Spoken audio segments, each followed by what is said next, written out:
Voilà, bienvenue donc à notre émission Jacques Roger qui démarre encore une fois. Nous profitons de dire bonsoir à tous ceux qui nous suivent dans les quatre coins du monde. Actualité oblige, nous avons donc notre invité exceptionnel. Il s'agit donc de l'ambassadeur extraordinaire et plénipotentiaire de la République de Côte d'Ivoire auprès des États-Unis d'Amérique, son Excellence, Monsieur Ibrahim Touré. Monsieur Touré, comment allez-vous? Je vais très bien, Jacques Roger. Merci à vous de me recevoir dans votre studio. Bonjour à tous les Ivoiriens, tous ceux qui sont connectés et qui nous suivent aujourd'hui. Monsieur Ibrahim Touré, ambassadeur extraordinaire et plénipotentiaire de la République de Côte d'Ivoire auprès donc, des États-Unis d'Amérique, est un diplomate expérimenté possédant des compétences remarquables en communication, en résolution donc, de problèmes et en relations internationales. Avec une solide expérience en administration publique, il a participé activement à des réunions internationales et à des formations renforçant ainsi son expertise dans les mécanismes de coopération financière et technique.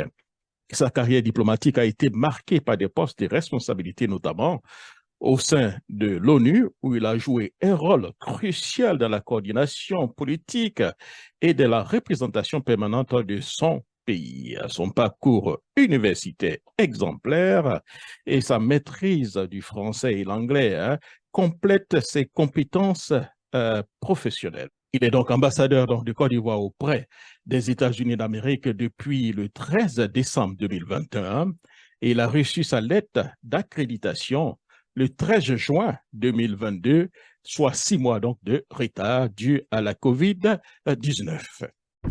Voilà, merci beaucoup, Excellence. Excellence, après donc, disons, 15 mois en tant qu'ambassadeur extraordinaire et plénipotentiaire de la République de Côte d'Ivoire, vous parcourez déjà le pays du Long Sam et vous avez rencontré vos compatriotes. Alors, avant de débuter disons, notre entretien, est-ce que vous avez un mot pour eux? D'abord, comme c'est la première fois véritablement que j'utilise votre canal pour m'adresser à eux, et comme il n'est jamais trop tard pour bien faire, je voudrais vraiment leur souhaiter une bonne année 2023, une année de santé, de longévité, de prospérité, un message de fraternité, un message de paix pour nous-mêmes ici aux États-Unis, mais également pour notre pays. Voilà un peu les premiers mots que je peux adresser à cette dynamique communauté ivoirienne vivant aux États-Unis. Voilà, merci beaucoup, Excellence. Nous allons beaucoup plus parler d'économie aujourd'hui, voilà, beaucoup plus parler donc de la journée de l'entrepreneuriat que vous organisez. Alors, la première question que je vais vous poser, Excellence, qu'est-ce qui a motivé donc l'ambassade de Côte d'Ivoire aux États-Unis à organiser cette journée de l'entrepreneuriat? Merci, Jacques. Euh, Lorsque j'ai pris fonction ici en décembre 2021, il y a un certain nombre d'observations que j'ai faites et qui ont été corroborées par les échanges que j'ai eus avec mes collaborateurs, dont certains sont ici depuis plusieurs années. Alors, le constat que j'ai fait est le suivant. Dans la forme, la communauté ivoirienne est organisée en association à caractère politique, ethnique, régional et tout. Et ce qui n'est pas mauvais, c'est toujours des cadres d'interaction entre Ivoiriens, c'est surtout des cadres d'expression de la solidarité régionale, ethnique. Et dans le fond, ce que j'ai constaté, c'est que c'est une communauté qui peut s'enorgueillir de sa richesse en termes de ressources humaines. Je me suis rendu compte qu'ici, il y a des médecins, des pharmaciens, des enseignants d'université. Il y en a même à la NASA, vous le savez. Donc, en termes de ressources humaines, il y a de la qualité. Mais le problème, c'est que pour moi, il y a un certain nombre de déficits que nous devons nous atteler à corriger. Alors, je pense que ces associations existent, mais le niveau d'interaction entre elles est assez faible.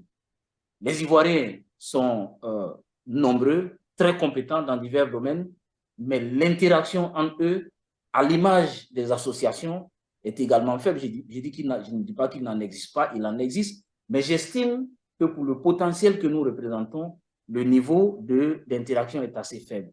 Alors, nous nous sommes posé la question à l'ambassade de savoir comment on fait pour que les Ivoiriens apprennent à s'appréhender au-delà de leurs particularismes politiques, ethniques et tout, au-delà des associations à caractère ethnique et régional, où qu'ils soient, comment on fait, quel mécanisme on met en place pour que les Ivoiriens puissent se retrouver et discuter des problématiques qui leur sont communes. Parce qu'on peut être de tel ou tel bord politique, on peut être de telle région, de telle religion, mais il y a un nombre de problématiques qui nous sont communes. Notamment, par exemple, l'accès à la propriété foncière immobilière. Les Ivoiriens ont pris conscience depuis plusieurs années qu'il faut investir au pays, quel que soit ce que vous faites ici, quelle que soit la durée de votre séjour. Il faut toujours acquérir soit un terrain ou un pied-à-terre au pays. Ça, c'est la préoccupation de tout le monde. Il y a aussi des Ivoiriens qui ont monté ce qu'on appelle leur business, les PME, qui sont successful ici, qui représentent des modèles pour nous.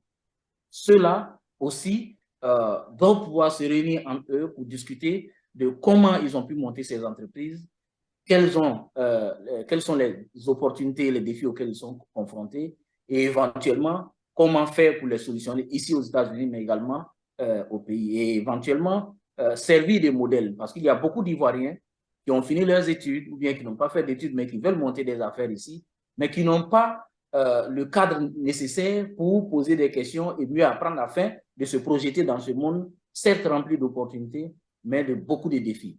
Voilà un peu ce qui explique le fait que nous avons pensé à créer une sorte de cadre d'échange d'expériences et de bonnes pratiques entre nos frères et sœurs, tous ceux qui ont des affaires, pour nous permettre de regarder tous dans la même direction, la direction de l'économie, la direction de l'investissement dans notre pays, la direction du développement économique et social de notre pays. Un pari assez ambitieux, Excellence. Alors, Oui. pourquoi avoir donc choisi le thème d'investissement dans l'immobilier et l'accès à la propriété financière pour la première édition de cet événement, Excellence? Merci, Jacques. Vous savez, ce n'est un secret pour personne. Combien d'Ivoiriens, excusez-moi le terme, se sont fait gruger au pays quand ils ont cherché à acheter un terrain? Combien d'Ivoiriens sont revenus déçus quand ils ont cherché à acquérir un bien immobilier, soit à travers une entreprise immobilière, soit à travers un ami ou des parents?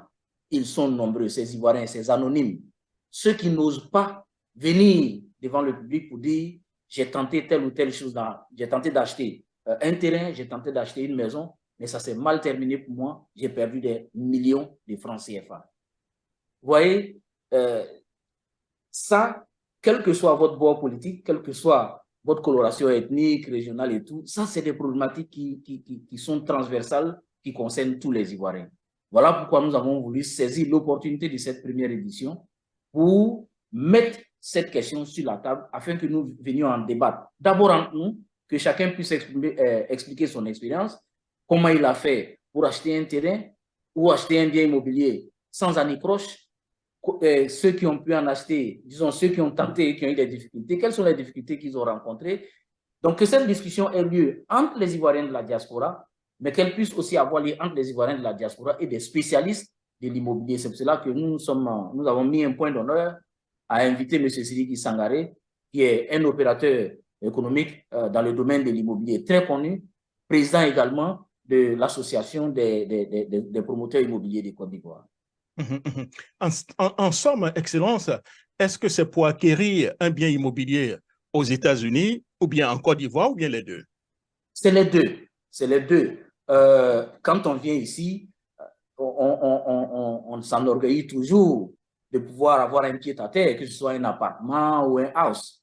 Donc, c'est vraiment dans les deux sens. Pour certaines personnes ici, comme en Côte d'Ivoire, les expériences se sont très bien passées grâce à l'appui de certains de nos compatriotes qui sont dans le domaine de l'immobilier, qui ont pu aider nombre de nos compatriotes à monter des dossiers pour avoir accès à la propriété immobilière ici, conformément à la loi américaine, parce que c'est vraiment important.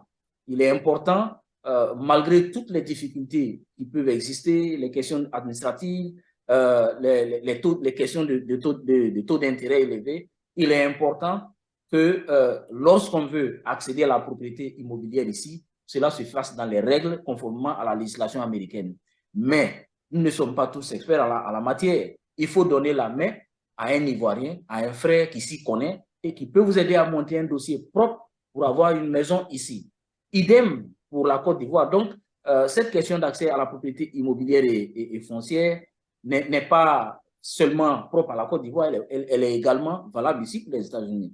Je peux vous dire que récemment, j'ai eu des contacts avec une Ivoirienne qui nous a informé qu'au Texas, par exemple, il y a des opportunités pour acheter des terrains.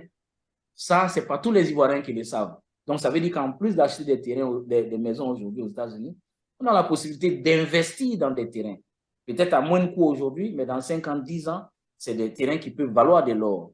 Et tout ça, on ne peut le faire que si on se retrouve dans un cadre d'échange pour bénéficier de l'expérience de ceux de nos frères et sœurs qui ont de l'expertise dans le domaine. Donc, pour me résumer, la question de la propriété foncière immobilière, c'est dans les deux sens, aussi bien en Côte d'Ivoire qu'aux États-Unis. Oui, justement, c'est pourquoi on parle de real estate, effectivement, Yeah. Excellence. Voilà. Tout à fait.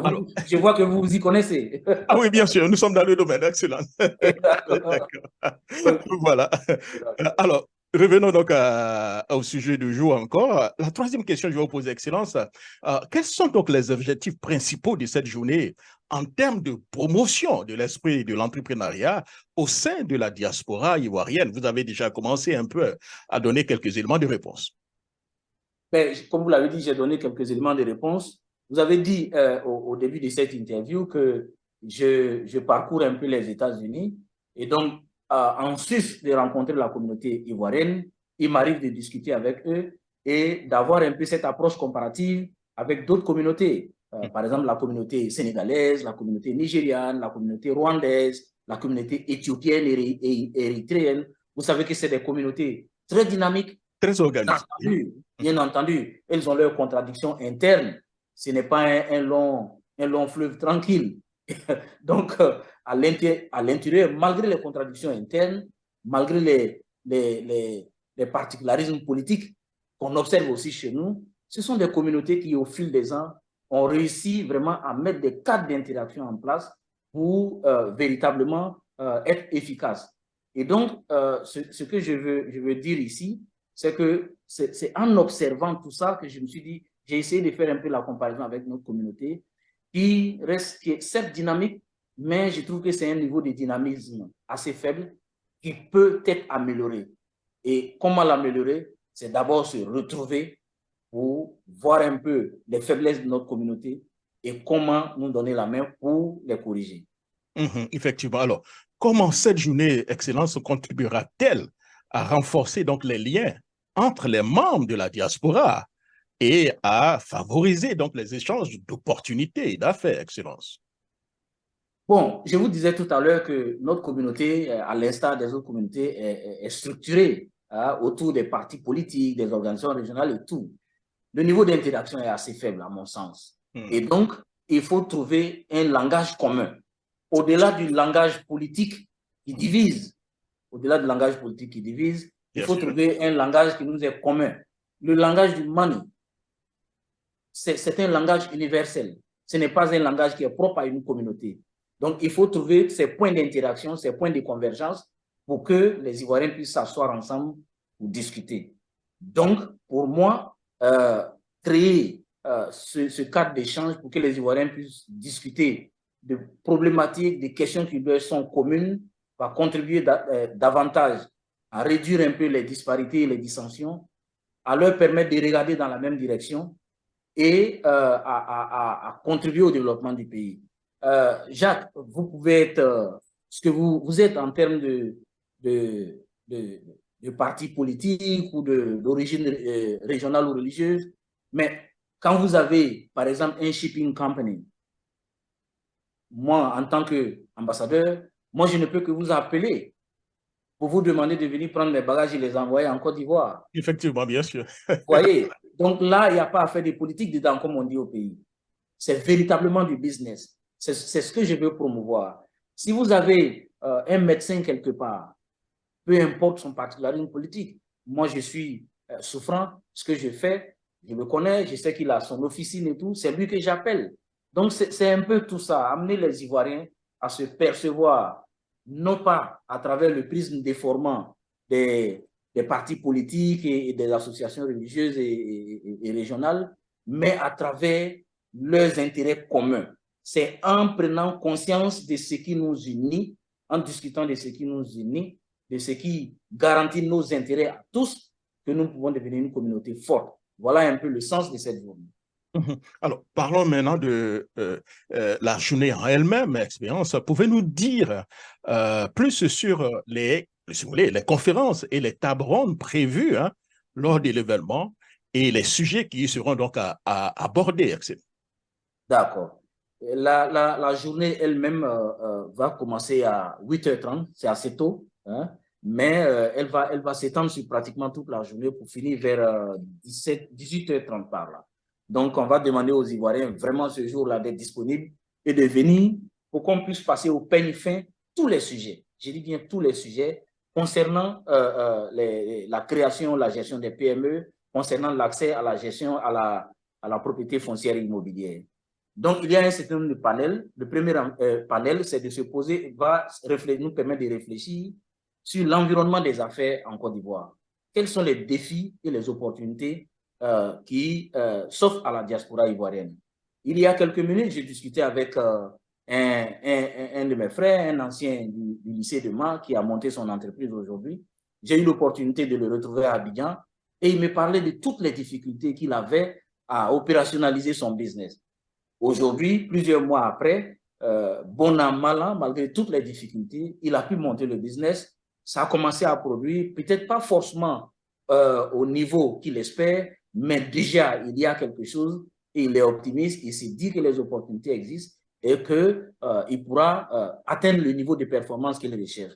Donc, après cette interrogation sur l'environnement des affaires en Côte d'Ivoire et les opportunités et les défis qui s'offrent à la communauté ivoirienne, le deuxième panel va s'intéresser à la gestion, à la création et à la gestion des PME aux États-Unis. Comment monter un business? Chers frères, vous êtes là depuis plusieurs années, vous avez assez d'expérience. Je pense que vous êtes une source d'information. Malheureusement, qu'on n'exploite pas. Alors, si on vous a ce jour-là comme panéliste ou dans l'auditoire, vous pourrez prendre la parole pour partager votre expérience et dire à ceux qui ont déjà créé des entreprises les pièges qu'il faut éviter dans la gestion de leur entreprise et ceux qui cherchent à en créer, quelles sont les procédures administratives, quelles sont les subtilités fiscales. Parce que cette question, je me la suis posée après avoir discuté avec un Ivoirien qui m'a dit qu'à la faveur de la COVID, c'est ceux qui exerçaient dans le même domaine que lui ont eu des financements du gouvernement américain à hauteur de 150, 200 000, 300 000 dollars et que lui n'a pas pu avoir parce que dans son cursus à un certain moment, il n'a pas suivi toutes les procédures en matière fiscale. Donc, au moment de bénéficier de ces fonds, ils se sont rendus compte qu'il y avait un certain nombre de faiblesses dans son dossier, dont il n'a pas pu en bénéficier. Mais s'il avait pu bénéficier des conseils d'un Ivoirien, d'un de ses frères dans le domaine, il n'aurait pas commis ces erreurs. Il aurait bénéficié de ce financement qui aurait boosté davantage son entreprise. Donc, après ce deuxième panel, bien entendu, la question qui peut intéresser aussi tous les Ivoiriens, comme je l'ai dit, c'est l'accès à la propriété foncière immobilière. Comment acheter un terrain en Côte d'Ivoire? Quels sont les pièges qu'il faut éviter? Comment acheter une maison en Côte d'Ivoire? À un certain moment, on a pensé que les opérateurs immobiliers étaient la solution. Mais on s'est rendu compte aujourd'hui que beaucoup exercent sur le marché, mais ils n'ont pas le niveau de professionnalisme, de sérieux nécessaire. Donc, il est bon aujourd'hui d'interagir avec un professionnel du domaine pour qu'il puisse nous donner des conseils utiles dans le domaine. Ensuite, après cela, on verra, il y aura un panel sur le partage d'expérience. Voilà, vraiment, c'est vrai que tous les panels concernent le partage d'expérience, mais nous allons consacrer une sorte de panel entier pour une sorte de brainstorming qui va nous permettre de faire le bilan un peu de toute cette journée. Donc, voilà un peu les grandes lignes, les grandes articulations de cette journée qui vont, nous avons proposé que cette journée soit sanctionnée par un communiqué final dans lequel nous allons certainement affirmer notre volonté d'institutionnaliser cette journée pour que chaque année, les Ivoiriens puissent se retrouver. Je souhaite que ce soit notre Pakinou des Ivoiriens aux États-Unis d'Amérique. C'est un Pakinou économique. Prenons l'exemple très simple. En Côte d'Ivoire, tout le monde aujourd'hui, en Côte d'Ivoire, personne ne peut vous dire qu'il ne sait pas ce qu'on appelle Pakinou. C'est clair, oui. Pourtant, où que vous soyez du nord, de l'ouest, de l'est et où, vous savez très bien que Paquinou, c'est l'occasion pour les Baoulés, les ressortissants du centre, de se retrouver dans leur village, dans leur ville, pour célébrer la fraternité, pour célébrer leur culture, mais surtout pour les cadres, pour les décideurs de leur village de leur réunion, et de leur région, de poser les vrais problèmes sur les défis qui se posent à leur ville et leur région et de trouver des solutions communes. Donc, c'est le même esprit. Je souhaite projet de développement, des projets de développement. J'ai eu moi-même, il y a plusieurs années de cela, j'ai eu l'honneur de participer d'être invité à un des Paquinou. Aujourd'hui, beaucoup d'Ivoiriens qui ne sont pas baoulés sont invités par leurs amis à célébrer Paquinou. C'est un formidable exemple de promotion de la solidarité, de discussion sur les problématiques de développement économique, culturel et social dans les régions. Je souhaite vraiment que cette journée de l'entrepreneuriat puisse être le début, le premier pas vers l'institution de notre Paquinou économique ici aux États-Unis d'Amérique. De telle sorte que, où que vous soyez l'année prochaine, vous soyez intéressé par prendre part à cette manifestation. Bien entendu, on va pousser peut-être en ayant des partenariats avec des hôtels dans les environs pour permettre d'héberger nos frères et sœurs à des coûts concurrentiels. Voilà un peu, chers frères, les grandes lignes et l'esprit de cette journée de l'entrepreneuriat. Donc, c'est-à-dire ces conférences seront interactives, c'est-à-dire les invités pourront poser des questions, c'est bien ça, Excellence? Très interactives. Si vous avez suivi un peu les grandes conférences organisées par la Banque mondiale, le FMI, c'est vraiment ça. Il y a des panélistes reconnus dans leur domaine de compétences. Il y a un modérateur qui va introduire le débat, qui pose des questions pour lancer le débat, et puis ensuite, la parole sera donnée à l'audience pour poser des questions, faire des observations. Ce n'est pas un cours magistral, c'est vraiment une interaction entre panélistes et membres de l'auditoire, mais également entre les membres de l'auditoire. Vous parlez beaucoup de Ivorian Business Forum. Alors, la question que je vais vous poser, comment cette journée servira-t-elle de point de départ pour la création du Ivorian Business Forum et quelles seront, si vous voulez, expérience, les implications pour la diaspora ivoirienne? Alors, cette journée, je dirais que c'est une initiative pilote.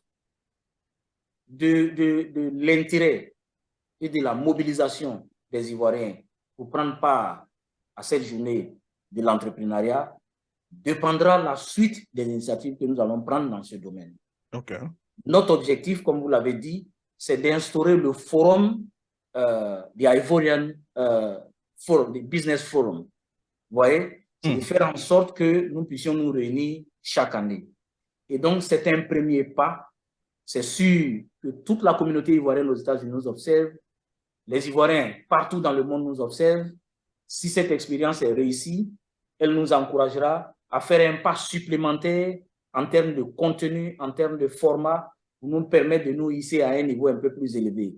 Et bien entendu, tout le gouvernement ivoirien nous suit, même au niveau le plus élevé possible. N'oubliez pas que dans les hautes instructions que nous avons reçues de M. le Président de la République, son Excellence M. Alassane Ouattara, parmi les 3 missions qui nous ont été confiées, il y a celle de l'assistance et de l'assistance à la diaspora ivoirienne et de la promotion du rôle de la diaspora dans le développement économique et social de la Côte d'Ivoire. Et donc, si nous réussissons cette expérience, le gouvernement en sera saisi et satisfait et bien entendu, les plus hautes autorités voudront s'impliquer davantage et pourquoi pas marquer les prochaines éditions de leur participation. Et tout ceci se passera donc à 24 Massachusetts Avenue, ce qui veut dire donc ça sera à Washington DC. Alors la question que je vais vous poser, Excellence, comment l'ambassade encourage-t-elle la participation donc de tous les Ivoiriens, ou bien pour ne pas dire la majeure partie des Ivoiriens résidant aux États-Unis d'Amérique à cet événement, et quelles sont les attentes en termes de mobilisation? Bon, du point de vue méthodologique, nous avons mis un comité d'organisation en place qui comprend non seulement les membres de l'ambassade, mais majoritairement des Ivoiriens de la diaspora. Parce que ce que nous voulons, c'est une approche inclusive et nous voulons faire en sorte que la communauté ivoirienne puisse s'approprier cet événement. Qui mieux que vous, membres de la diaspora ivoirienne, êtes mieux introduits pour donner du relief et de la profondeur à notre discours de mobilisation. C'est ça. Donc, nous avons fait en sorte qu'il y ait des Ivoiriens et vous-même, Jacques Roger, vous vous êtes proposé gracieusement pour nous aider. Et je pense que cette interview rentre dans ce cadre, puisque vous êtes suivi par des milliers de personnes. Donc, nous mettons un comité en place, un comité d'organisation avec différentes diligences à accomplir. Mais nous faisons en sorte que nous puissions aussi avoir des interviews dans les différentes radios. Vous m'accordez cette première, c'est la toute première que je donne à une radio ivoirienne. Merci. Aux États-Unis.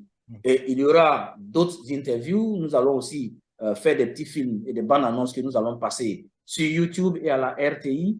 Mais on a élaboré également des flyers que nous faisons circuler par WhatsApp et nous invitons, nous encourageons chaque Ivoirien à faire en sorte que ce flyer soit redistribué dans sa communauté, parmi ses amis, pour que l'information concernant cette journée de l'entrepreneuriat puisse atteindre le plus d'Ivoiriens possible et que le 24 juin 2023, notre ambassade puisse refuser du monde. En tout cas, du niveau de participation dépendra énormément la suite que nous voulons donner à cet événement.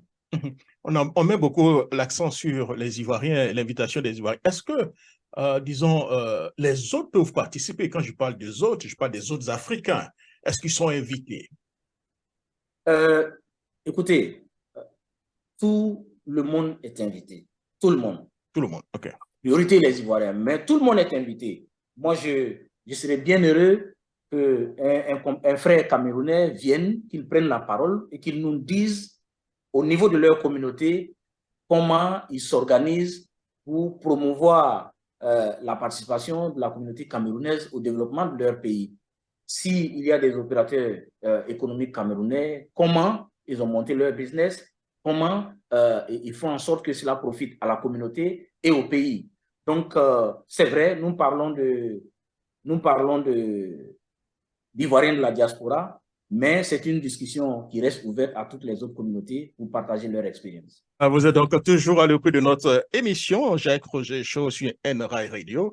Et comme nous l'avons dit en début d'émission, nous recevons donc en exclusivité l'ambassadeur extraordinaire et plénipotentiaire auprès des États-Unis d'Amérique avec nous. On parle d'économie, hein. Cette fois-ci on parle d'économie, pas de politique. Hein.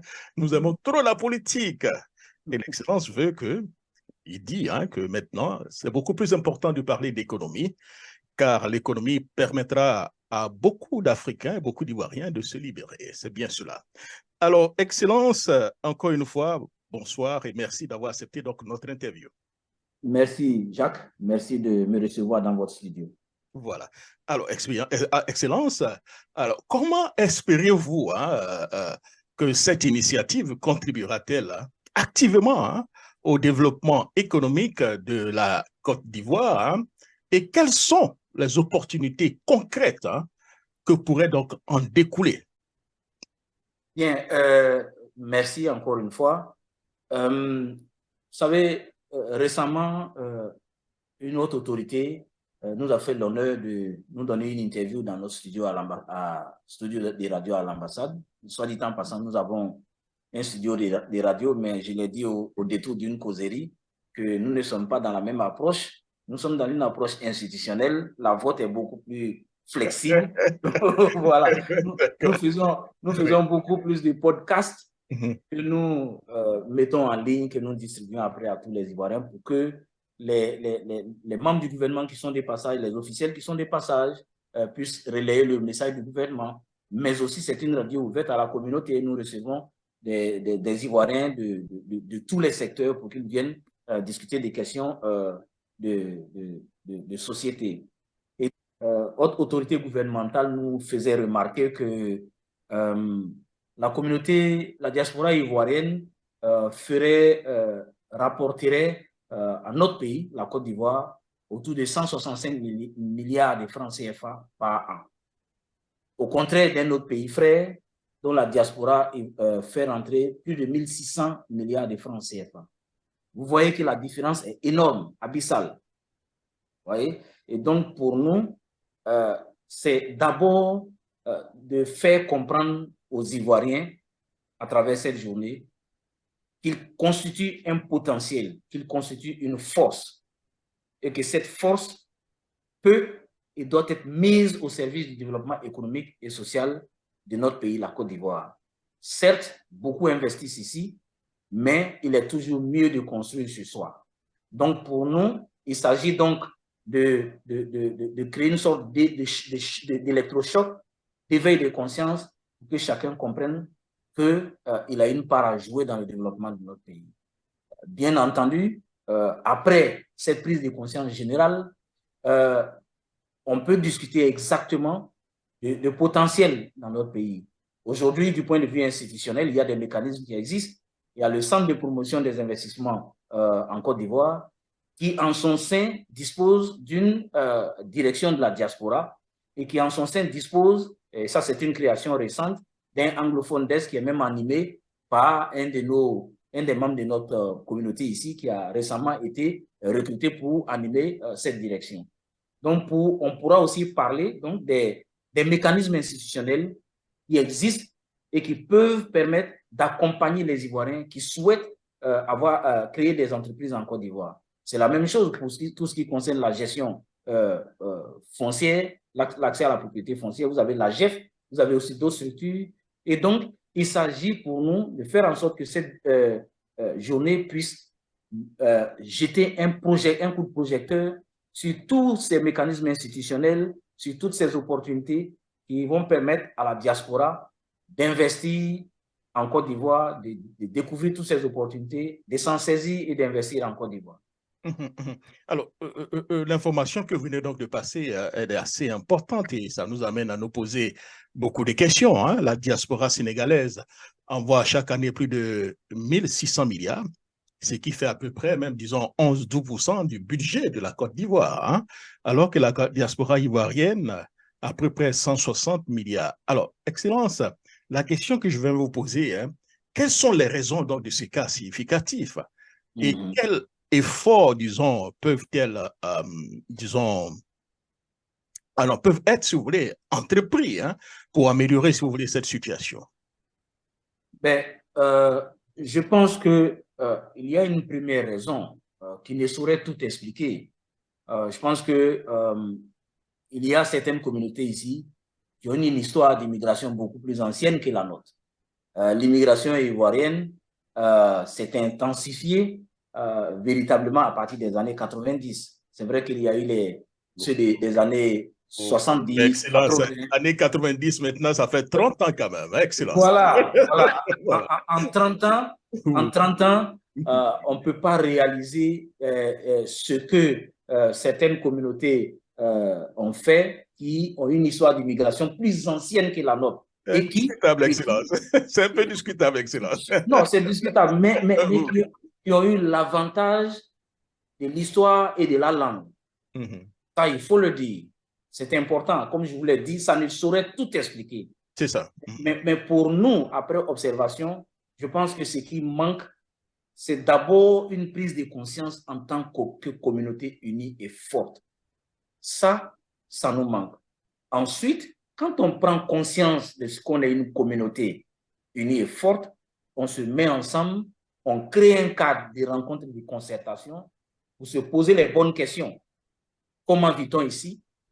Comment on s'organise pour investir au pays? Comment on s'organise pour acheter des maisons, des terrains et créer des PME au pays?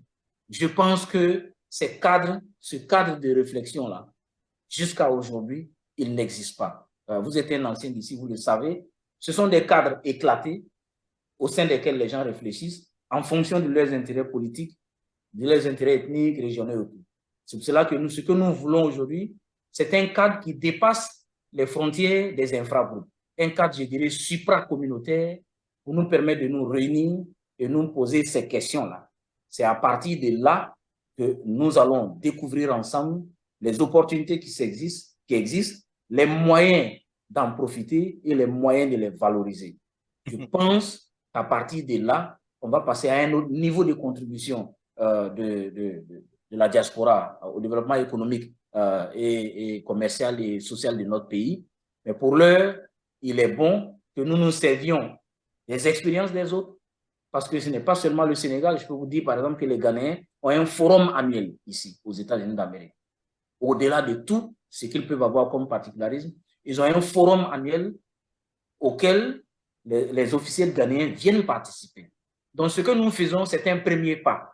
Certainement, l'année prochaine, si nous sortons de cette journée vraiment satisfaits avec tout le succès que nous attendons, eh bien, les autorités ivoiriennes et des hommes d'affaires viendront ici pour rehausser encore de leur participation la deuxième édition que nous espérons gagner l'année prochaine. Alors, Excellence, donc, disons, quelles sont donc, Excellence, les initiatives ou projets prévus pour continuer, j'allais dire, à soutenir et promouvoir l'entrepreneuriat au sein de la diaspora ivoirienne après cette journée de l'entrepreneuriat? On parle de plus en plus, disons, d'une... excusez-moi, je crois que j'avais oublié tout à l'heure.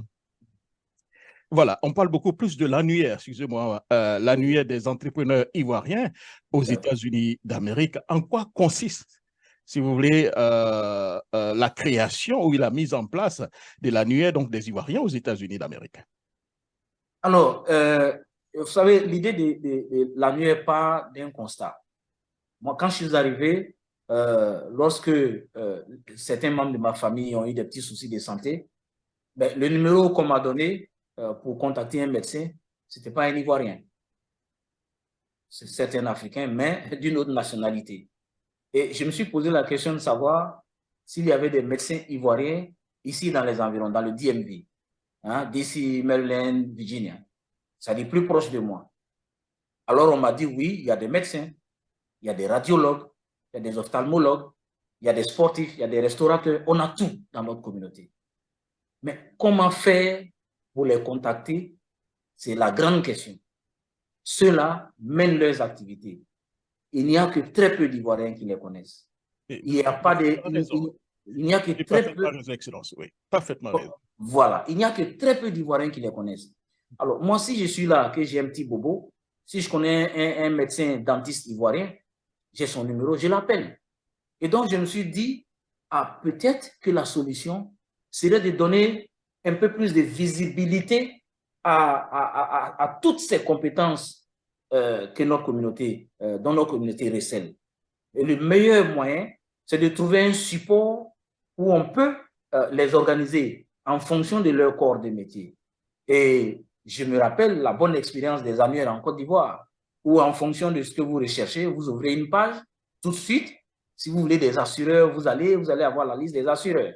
Et donc, je me suis dit, effectivement, si nous créons une sorte d'annuaire, de Yellow Page, Ivorian Diaspora Yellow Page, on pourrait demander à tous nos frères et sœurs, médecins, pharmaciens, dentistes, sportifs, coachs et tout ce que vous voulez, de s'inscrire, de nous donner leurs contacts, leurs références téléphoniques s'ils veulent, ou leurs emails, les notes de leurs entreprises, les contacts, leur état, la situation géographique, pour que nous puissions organiser tout ça sous forme de rubrique par secteur d'activité.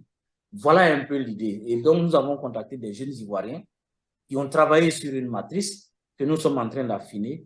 Et le moment venu, nous voulons lancer et promouvoir cette plateforme pour inviter tous nos frères et sœurs qui ont des affaires, qui évoluent dans des secteurs précis, qui peuvent avoir un impact sur la communauté. Parce qu'il ne s'agit pas seulement des affaires, mais quelqu'un qui est psychologue peut nous être utile. Parce que nombre de nos enfants aujourd'hui sont confrontés à certaines situations et il est bon que ce soit un des nôtres qui les approche pour les aider à s'en sortir. Donc, on va donc créer ce Ivorian Yellow Page. On va en faire une hard copy, comme une sorte d'annuaire qu'on va mettre à l'ambassade et circuler dans toutes les communautés. Mais on va également en faire une version électronique qui est plus facile à circuler.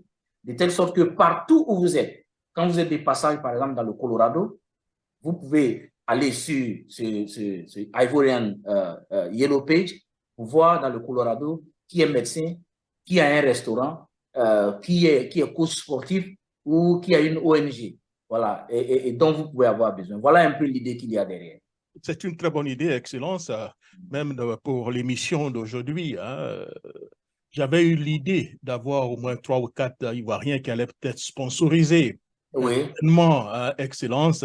Alors, c'était la croix et la bannière hein, pour trouver des oui, Ivoiriens. Nous savons qu'il y a des Ivoiriens qui existent, mais comment les trouver, comment mettre la main sur eux, comment les appeler, ça devient voilà, la tout bannière. à Vous fait, avez parfaitement raison, tout Excellence. à fait. Même au niveau des radios, Mhm, mhm, même au niveau des radios en ligne, mhm, moi, on m'a parlé de Jacques Roger, on m'a parlé de DM, mais c'est sûr qu'il y en a d'autres, mais on ne les connaît pas. mhm. Donc, ce Ivorian Yellow Pay aura une page consacrée à tout ce qui est communication, outils de communication. Vous pourrez vous inscrire et si l'ambassade a besoin de vous ou n'importe quel Ivoirien a besoin de vous, il vous appellera et il vous appartiendra de faire connaître les conditions de votre collaboration avec la personne. Mhm, Voilà. mhm, Donc, ce qui est arrivé vous font croire effectivement que ce projet est pertinent et qu'il faut nous soutenir. mhm, mhm, mhm. Merci beaucoup, Excellence. Alors, la question que je vais vous poser, moi, qui me paraît assez, disons, importante, pas que les autres questions n'étaient pas, mais pour moi, ça me paraît encore plus importante. Comment l'ambassade prévoit-elle de mesurer l'impact de cet événement sur la communauté ivoirienne et sur le développement économique, j'allais dire, global de la Côte d'Ivoire?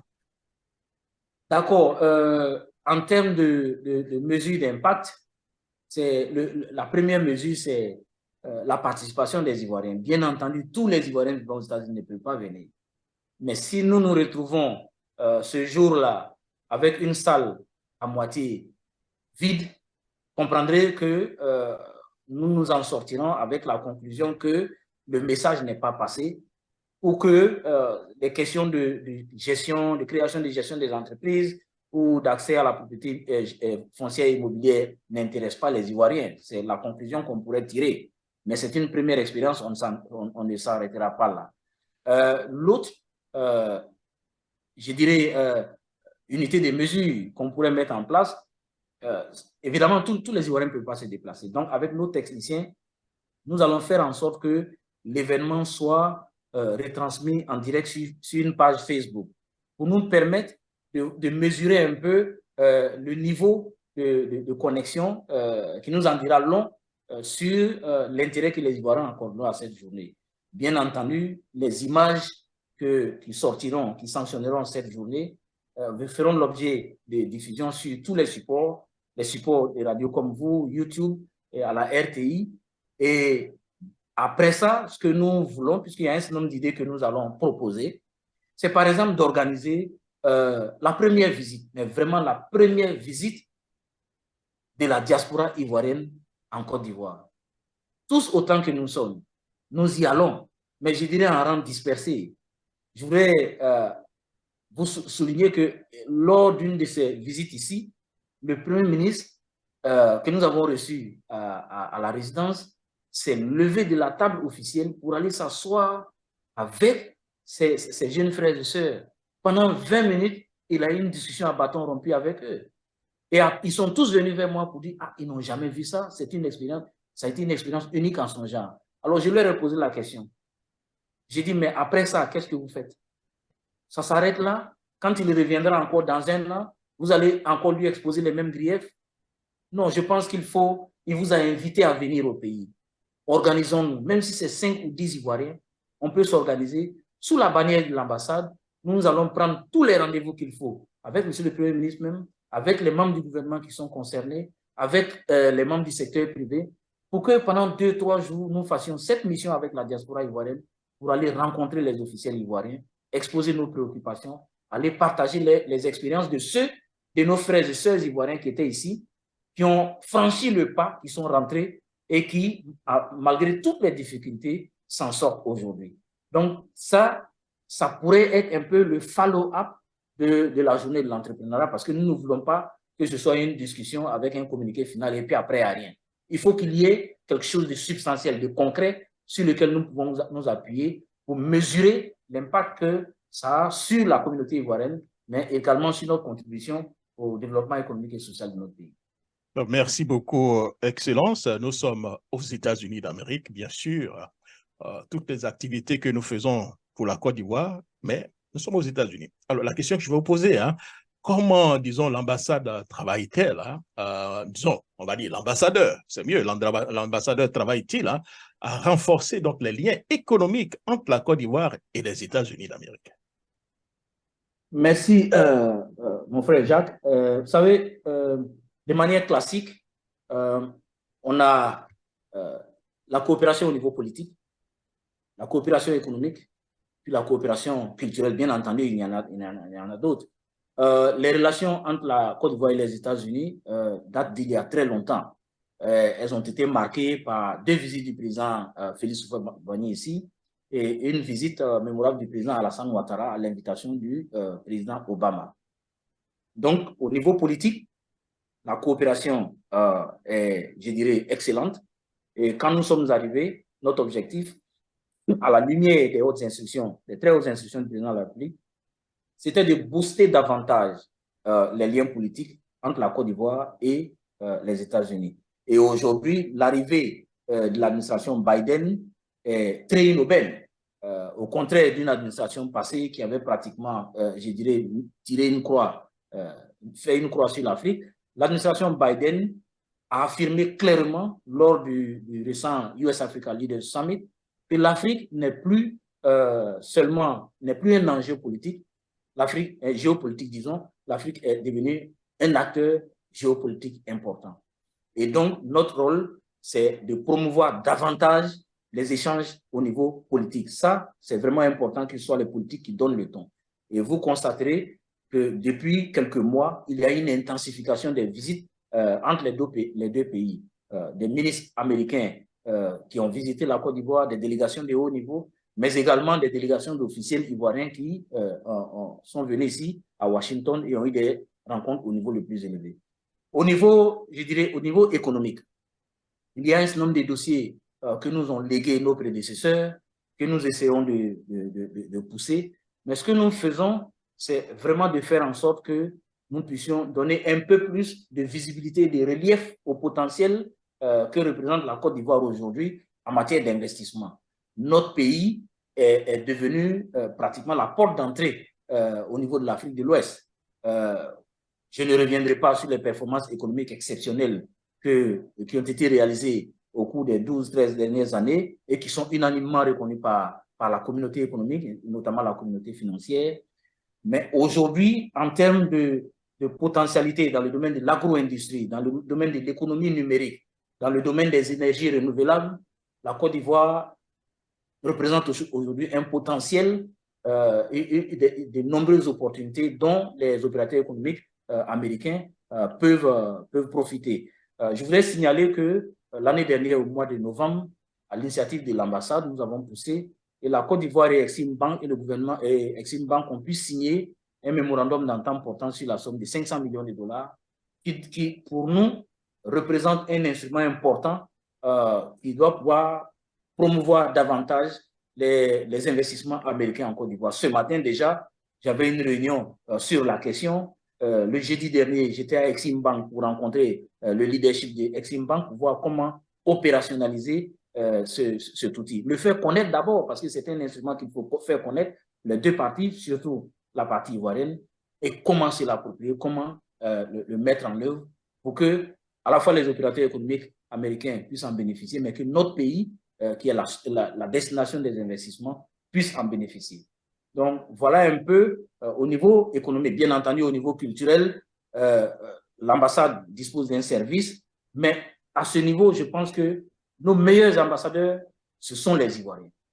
On a beaucoup d'Ivoiriens ici, des ONG, qui ont des troupes théâtrales, des troupes de danse, il y a des écrivains, on en a tout. Donc, ceux-là sont nos relais et chaque fois que de besoin, nous les contactons pour qu'ils puissent nous aider à promouvoir davantage l'image de la Côte d'Ivoire, la riche culture ivoirienne et surtout la Côte d'Ivoire en tant que destination touristique.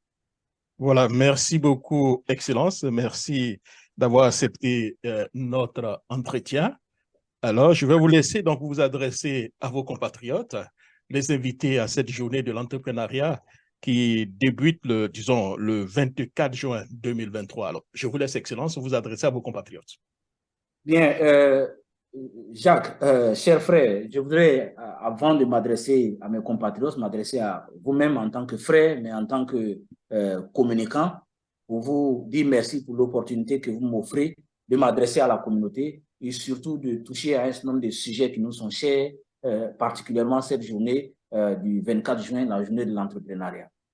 Je voudrais exhorter, encourager mes frères, mes sœurs, les Ivoiriens, les hommes d'affaires, tous ceux qui ont monté des petites entreprises, tous ceux qui veulent créer leur PME ici ou en Côte d'Ivoire, tous ceux qui veulent avoir accès à la propriété foncière et immobilière, à venir le 24 juin pour que nous puissions parler, pour que nous puissions nous entendre, pour que nous puissions échanger et voir comment nous pouvons nous aider. Chez nous, on dit qu'on ne cache pas la plaie de celui qui a le savon pour la laver. Voilà, si vous avez une plaie, il vaut mieux la montrer pour que celui qui a l'eau et le savon puisse la laver. Au lieu de la garder, elle va pourrir, malheureusement. Donc, venez. Si vous avez des expériences à partager, vous serez les bienvenus. Si vous avez des mauvaises expériences, que vous souhaitez bénéficier des conseils, vous êtes encore mieux les bienvenus. Et venons célébrer la fraternité, venons célébrer le dialogue, venons célébrer la paix dans l'intérêt supérieur de notre pays. Je sais, pour le peu que je sais, depuis que je suis arrivé à Washington, puisque bien avant j'étais aux Nations Unies, j'étais entre la mission permanente et les Nations Unies, donc c'était assez cloisonné. Mais depuis que j'ai pris service ici à Washington, j'ai réalisé l'énorme potentiel qu'il y a au sein de la diaspora ivoirienne. On ne peut pas laisser cela dormir comme ça. Il faut réveiller ce potentiel. Il faut le mettre au service de la communauté. Il faut le mettre au service du développement économique et social de notre pays, au service de la paix et de la grandeur de la Côte d'Ivoire. Voilà le message de fin que j'ai adressé à mes frères et sœurs ivoiriens. Merci beaucoup, Excellence. Et surtout, portez-vous bien. Et nous allons tout faire pour vous avoir, pourquoi pas, peut-être une semaine encore avant l'événement, pour lancer encore un appel solennel pour vos compatriotes qui sont très nombreux à l'écoute d'ailleurs. Merci beaucoup et portez-vous bien. Au revoir. Merci, Jacques Roger. Merci. Bonne journée.